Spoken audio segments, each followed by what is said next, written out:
Race to the Moon is presented by Timex, world's largest manufacturer of watches.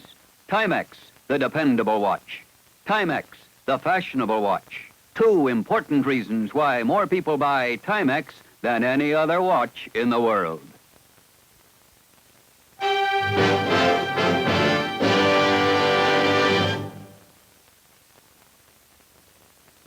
We were given the unbelievable luck of having an opportunity of energizing our spirit by the idea of going to the moon, by the idea of man leaving the earth, going to the next celestial body and setting personally foot on it. But the great majority of scientists feel that this is rather a waste of money and that it should not have the priority that has been allocated to it. I would say that we have about a 50-50 chance, or maybe a little better, of beating the Russians to the lunar base and return with a manned shot. I see no military advantage in putting a man on the moon. I'm told by good scientists that there's no real scientific advantage. It's purely a stunt, and I don't think it's worth $30 billion. These phony reasons that are advanced for the program will, in the long run, work against the public acceptance of the space program. I'd like to get it back on target by emphasizing the original purposes of the space program, which should be space research and not jobs in Southern California.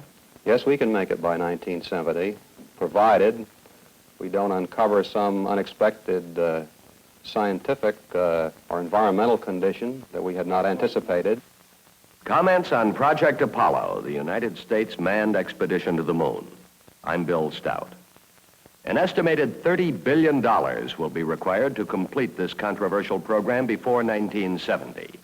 One perspective on what this vast sum represents in everyday terms was given by Dr. Warren Weaver of the Alfred Sloan Foundation.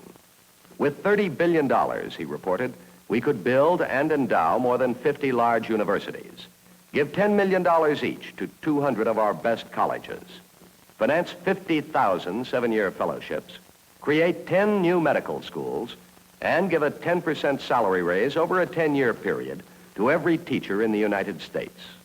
The final cost of Project Apollo will be enormous and is now a critical point of contention relative to the program's future. 1970, men on the moon, 238,000 miles in space. Can we? Can't we? Should we? Shouldn't we? Issues which could not have been taken seriously 10 years ago are today subjects for serious debate. Ever since October 1957, when the Soviet Union orbited the first man-made satellite around the Earth and heralded the official beginning of the space age. For 3 months, Sputnik's ethereal course was followed by the eyes of an amazed world. With barely time to blink, we saw this feat followed by the launching of the first living creature into outer space. Laika proved that survival in this airless region was possible. She also demonstrated further that Russian technology was equal, if not superior, to that of the United States. Late in January 1958, we hurled our first object into space, Explorer 1. Although lighter in weight than Sputnik, it was a much more complex instrument, and it relayed back to Earth the profound discovery that a belt of lethal radiation surrounds our planet at an altitude of 300 miles. The dramatic new knowledge acquired from succeeding American satellites was abruptly overshadowed by the flight of Vostok 1 in April 1961. Major Yuri Gagarin, the first man to enter space, had orbited the Earth for 108 minutes and returned safely. Another non-military but politically potent blow had been struck against the non-communist world. 3 weeks later, however, Commander Alan Shepard's 15-minute suborbital flight was to diminish the propaganda value of the Soviet achievement. Although far less spectacular than Gagarin's mission, Freedom 7 convinced the world that America had accepted the challenge, that we were moving more cautiously, perhaps, but by televising the event, we were keeping nothing secret.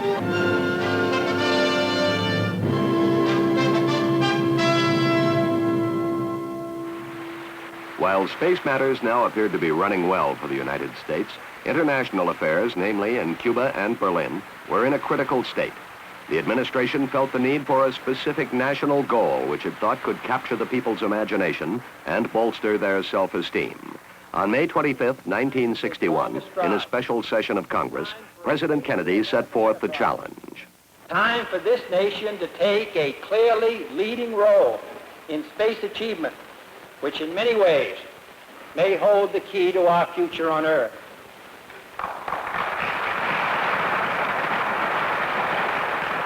I believe that this nation should commit itself to achieving the goal before this decade is out of landing a man on the moon and returning him safely to the Earth. No single space project in this period will be more impressive to mankind or more important for the long-range exploration of space, and none will be so difficult or expensive to accomplish. 9 months later, on February 20th, 1962, the United States was ready to attempt its first manned orbit of the Earth. Colonel John Glenn had been selected to command Friendship 7. His every movement on this momentous, suspense-filled day was to be recorded and transmitted to an anxious America. Soviet cosmonaut German Titov had orbited the Earth several months earlier, but Glenn's flight meant more than simply keeping up with the Russians. Since the president's address, the space budget had been increased twofold, and the Project Apollo phase of the program given top national priority. We were no longer exploring space only. We were going to the moon by 1970, and this flight was to be our first major step. 3, 2, 1, 0. Godspeed, John Glenn.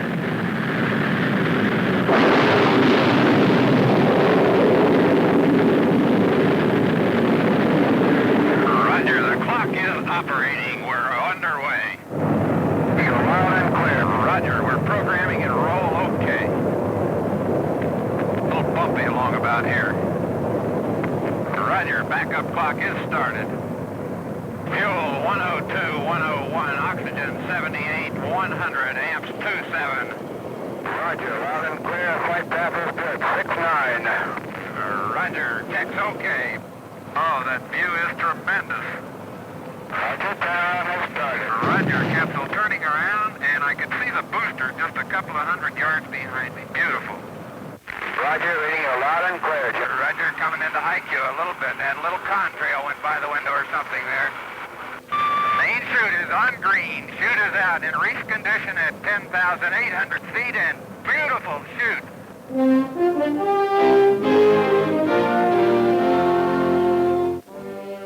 John Glenn's 4-hour and 56-minute flight restored confidence in America's image as a world leader in technology. Moreover, it reinforced our enthusiasm and belief in the goals of Project Apollo. We could and would land on the moon by 1970.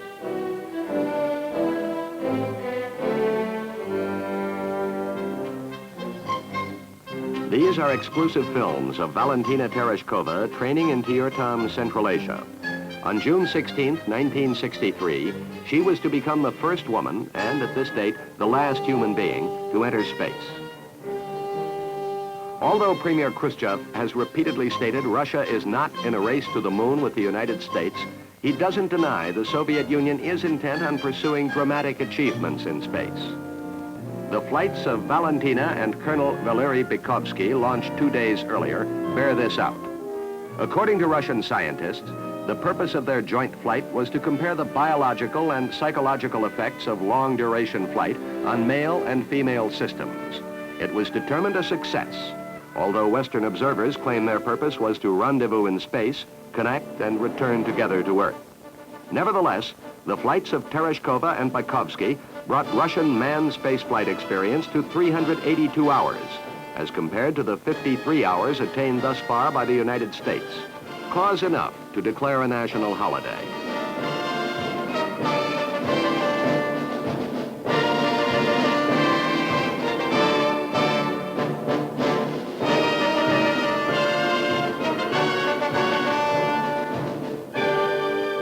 We have logged 53 man-in-space hours so far. 2,000 are required before we attempt to land the first men on the moon. American engineers and scientists working on Project Apollo are confident that prerequisite can be met before 1970. They also feel that in certain critical flight areas where miniaturization and power systems are the key elements, we are well ahead of the Russians.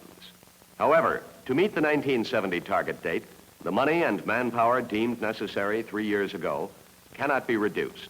Yet, this June, in the Senate, an amendment to cut the 1965 space budget by 10%, or $500 million, was narrowly defeated by a vote of 43 to 38. Obviously, second thoughts on the validity of our race for the moon are becoming increasingly widespread. But can we turn back? This new playground is located outside Houston, Texas. It is adjacent to a new government facility created to originate and execute all manned space programs. Thousands of families whose heads have responsible positions at the installation are relocating here in several large planned communities.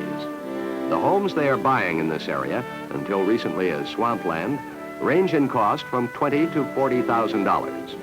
These people don't anticipate any change in our national policy. They intend to stay a long time. The Manned Spacecraft Center itself is now nearing completion at a cost of $150 million. One of its major functions will be to determine how and if Apollo will withstand the rigors of its lunar flight. In order to accommodate the entire Apollo system, we have built the largest vacuum chamber in the world. Here we will test the craft's reliability in the duplicated, airless environment of space. Another unique facility of the Houston complex is its Communications and Control Center, headed by Christopher Columbus Kraft, former operations director for Project Mercury. Scheduled for completion by mid-1965, the center will be the main point of contact with all spaceborne astronauts. Moreover, all spacecraft control will be directed from here, both for Apollo flights and projected trips to Venus and Mars. Forthcoming manned missions will range not hundreds of miles into space, but hundreds of thousands of miles, demanding the ultimate sophistication in electronic systems. Equipment and techniques at Houston will be so refined, so flexible, that controllers will be able to train one space crew while simultaneously directing the flight of another and the recovery of a third. The instruments will also determine whether a mission should be continued or aborted. This, then, will be the heart of the Manned Spacecraft Center, a giant laboratory created to assure a successful landing on the moon and safe return in this decade. Responsible for the design and development of the Apollo spacecraft itself is Dr. Joseph Shea, 37-year-old engineer and scientist. You mentioned the problems. What in particular do you have here in this program? The biggest problem is the meshing problem and the working problem. We have, just on the spacecraft part of the program, some 130,000 people working in various plants around the country. And I think, from my point of view, the biggest job is to be sure that all these people are well motivated and are able to do their job with sufficient rigor so that problems don't show up in flight. Can we make it, do you think, by 1970? I'm very encouraged. Just within the last 2 weeks, I've been on a tour of all of our major subcontractors. And in plants all around the country, the hardware is just beginning to come into fruition.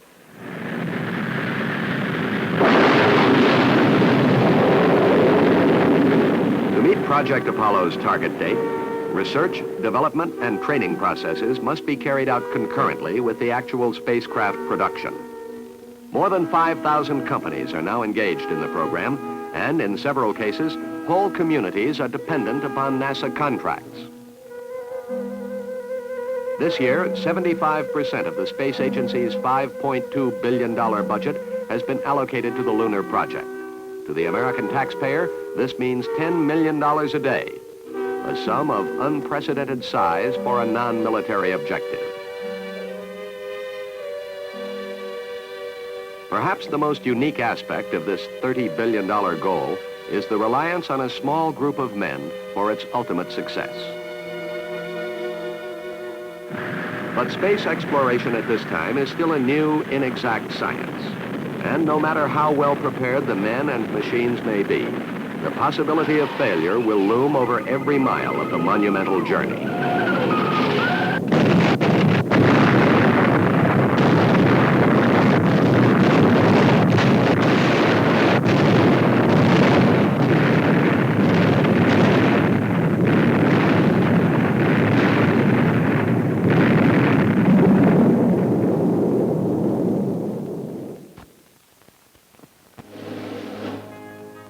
Is a trip to the moon at all necessary? Are we racing with ourselves? Can we benefit here on Earth from the technological achievements of Project Apollo? Questions are currently being raised and provocatively argued.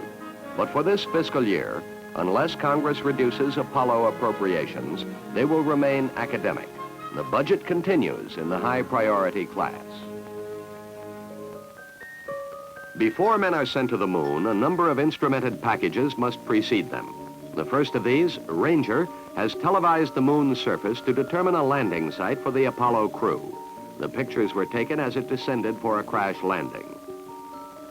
Developed by Jet Propulsion Laboratories under a $200 million program, Ranger failed 4 times before successfully relaying these pictures. Sometime in 1965, Surveyor will be ready for launching.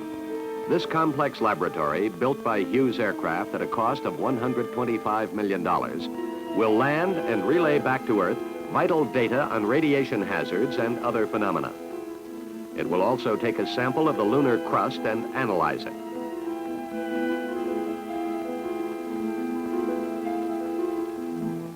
This 2-man capsule, Gemini, represents the next phase in Project Apollo.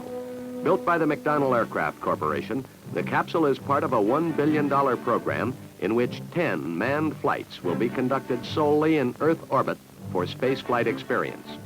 Gemini's design will permit the astronauts to leave the capsule. They will be able to conduct experiments and make repairs while floating free in space. Because he will be in orbit for periods up to 14 days, the Gemini's astronaut must drastically reorient his living habits to cope with his weightless environment. Freeze-dried foods, reconstituted with water, will provide his main sustenance.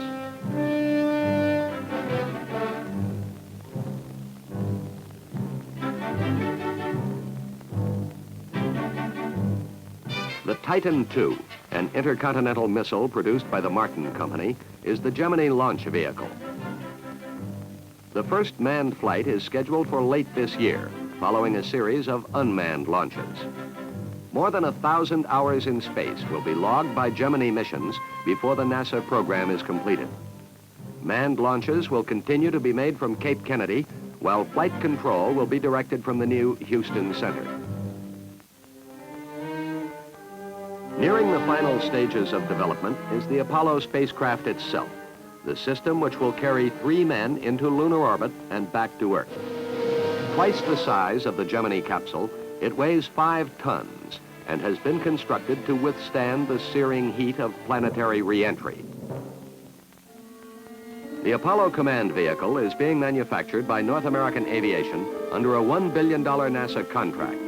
Its first Earth orbital flight with 3 men on board is scheduled for 1967. Although the first lunar mission will last only 7 days, the module is designed to house in its 11 by 13-foot structure more than 2 weeks' supplies of life-sustaining materials.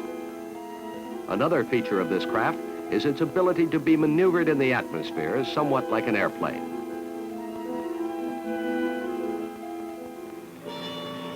Countless tests in the laboratory and in flight will provide the confidence required for the actual moonshot. Here, the escape rocket lifts the command module in a test simulating an abort off the launch pad. This would take place during countdown and within microseconds of any technical failure. The moon's gravity is 1/6 that of the Earth, and man will have to develop new techniques for locomotion on the lunar surface. Here at Grumman Aircraft, an astronaut experiments with entering and leaving his lunar vehicle with a rig that reduces his weight by 5/6. The vehicle is called the Lunar Excursion Module, or LEM, and is being built at a cost of more than $600 million. The first flight model is scheduled for delivery in 1966. Perhaps the most intricate maneuver eventually required by the Apollo mission will be the rejoining of LEM, the lunar landed vehicle, with the Moon Orbiting Command Module, in which the men will return to Earth. This technique, known as rendezvous, will be perfected in the Gemini program, both in ground training with simulators and in Earth orbit flights themselves.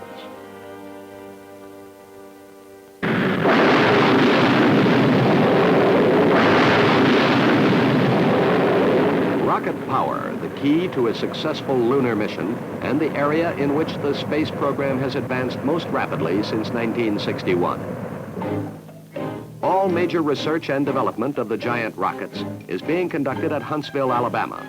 Here at the Marshall Space Flight Center, the family of super boosters called Saturn is tested and readied for launch from Cape Kennedy. Chrysler and Boeing are the prime contractors for this project, which will culminate in the immense Apollo booster Saturn V. This is an engineering mock-up of the Saturn V tail section. Comprised of 5 F-1 engines, the flight vehicle will generate 7.5 million pounds of thrust, equivalent to the horsepower of 2 million automobiles. Saturn V will launch the 45-ton Apollo system on its lunar trajectory. It will be the most powerful rocket ever built. Bernard Tessmann, Deputy Director of the Test Laboratory at Marshall, is supervising the construction of the Saturn V static test stand. The concrete tower, costing $30 million, is the largest of its kind in the world.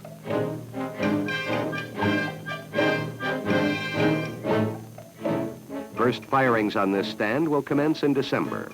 They will be the next crucial step in the race for the moon. What do you think of the 1970 target date for the moon program? Well, we better make it.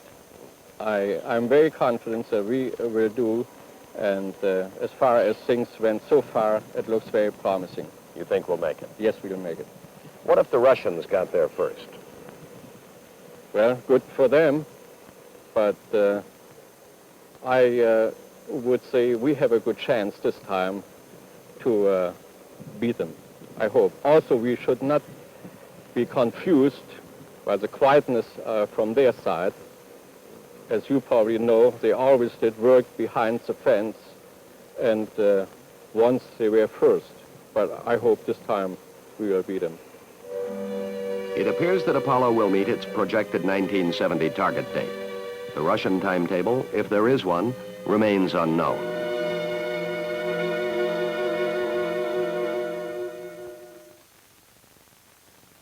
Hello, I'm Marilyn Vanderber. Come along with me to a Timex holiday in Hawaii. Let's go to a hukilau.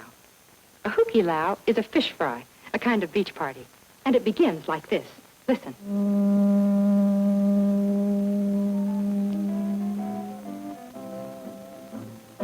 The guests have a great time fishing for their dinner, and a good catch means they'll eat very well. Looks like it's dinner time right now.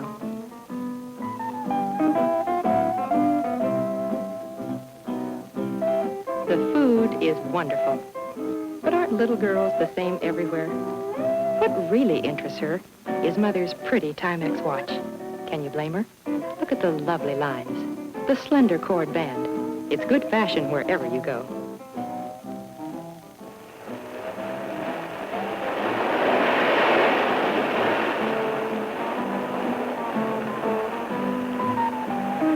This girl is lucky two ways. She's found a beautiful shell, and she wore her waterproof Timex. This watch can take almost anything. There's a Timex watch that's perfect for everything you do and everything you wear. And at Timex prices, you can have a whole wardrobe of them. Remember, more smart women wear Timex than any other watch in the world.